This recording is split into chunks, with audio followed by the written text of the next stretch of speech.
Hey team, this is Chris Abraham from GOHacademy. Welcome to round 2, where we're going to be doing more math, a lot of math from all the different teacher certification exams. Use this stuff to make it a game, have fun, and learn a whole lot of math you're going to need to pass your tests. Let's take a look at our first set of problems. Let's have fun. Let's go. Hi math team, this is Chris Abraham from GOHacademy. We're going to look at a couple of key ideas involving geometry that are essential for these set of problems. Now, they're all going to be involving angles. I want you to take note on each rule. This next one is really a special one. It's really fun. Now, you're going to see that it's a regular polygon or a regular pentagon, right? And I want you to look at this one for a moment because there's a lot of math here going on. And we can use what we already know to sort of think about all the angles in this question. Just take a moment and just look at this for a moment. Okay, now you notice there's some math going on in this here. You've watched some of those other videos on YouTube. You would have seen me do a lot of this math before. Okay, now I want to look at this and just look at what we already know. Okay, to solve these angles here, let's just look at what we already know. Like, for example, I bet someone in this video that's watching is like, I already know that this angle here is 108. Who already knew that? Like, that's 108 because interior angles of a 5-sided regular polygon, aka a pentagon, is 108. You already knew that, right? Who knew that? Did you know that? Yes, you did. Okay, and if you didn't know that, now you know that the interior angles of a regular 5-sided polygon are 108, right? So if this is 108, then this here has to be 108 too, right? Because it's the 108. Because the interior angles of a 5-sided regular polygon, all the angles are the same. If this is 108 and this is 108, then we just solve for 1. 1's got to be 108 too, right? So let's write that down. Angle 1 is equal to 108 degrees. Wow, that's pretty cool. What else do we know without doing any math? Well, there's a little bit of math here, but who recognizes this angle here as also being 108? And this one isn't immediately obvious, but this angle here, it bisects 108, which means it cuts it in half. So if this whole thing is 108, right, then half of 108 would be what? What's 108 divided by 2? Well, that would be 54, right? This would be 54, and this would be 54 to add up to 108. Now, I'm not saying that's an obvious one to see, but do you kind of see it now? This angle here is cutting 108 in half, bisecting it, which means half of 108 is 54. Half of this is 54, right? Maybe you didn't see that obviously, but it's there. The math is there. Do you see it now? Okay, maybe you see it, maybe you don't. I don't know. But you do know that this angle here is 108, correct?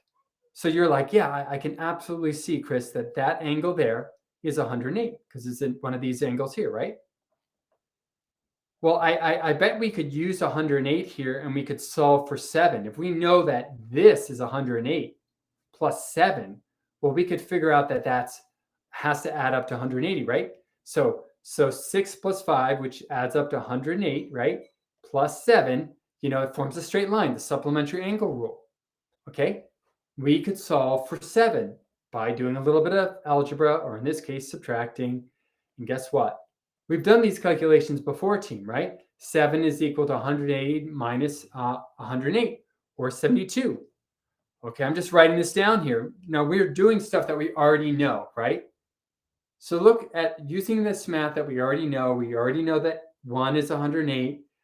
That 6 and 5, they're cut in half. So half of 100, they're equal, they add up to 108. If you cut them in half, they're each 54. We're able to use this 108 to solve for 7, which 7 plus 6 plus 5 equal 180.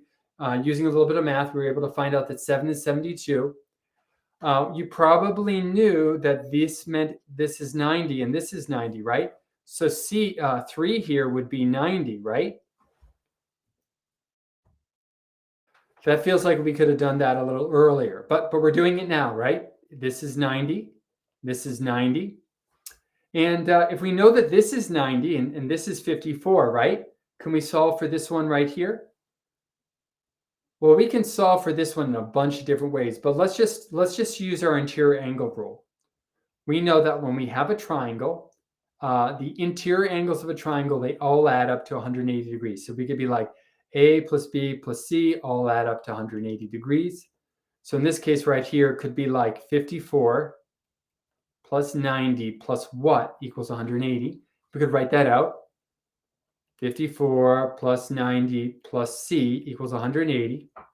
And then we could add these together. We'd get 144 plus C equals 180, right? And do our algebra. And when we do our algebra, right, subtracting from both sides to find our variable, we're essentially doing number sense, right? And we're doing a geometry problem. So I want you to realize, and I'm sure you already do, when we do geometry involving angles, we do a lot of algebraic computation, which is basically made up of adding, subtracting, multiplying, dividing. So it's your number sense. So your number sense has got to be solid. You got to be able to be like 180 minus 144 and do all your regrouping, right? When we do the regrouping out and we carry and regroup, we get 36. So this is equal to 36. And from there, guess what? So let me write down 4 is equal to 36, right? We could be like 2 here. 2 here is equal to, what rule are we going to use? Oh yeah, these two angles add up to 108. Feels like we've done that before, right? If this is 36 plus 2, it equals 108. Here we go again. 36 plus 2 equals 108, right? Minus the 36 on both sides, we get 2 is equal to 72. That feels like a lot of hard work, right? And it is a lot of hard work. And there's even more math here. There's a lot of math here, okay? But there's even more here. But I want you to try this, okay? With this fun problem that we just did, I want you to see if you can, using this piece of information, if you know that each one of these interior angles is equal to 108. Just start there.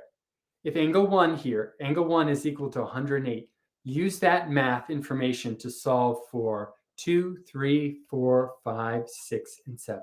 Okay? And then you can go to the next problem. All right? Okay.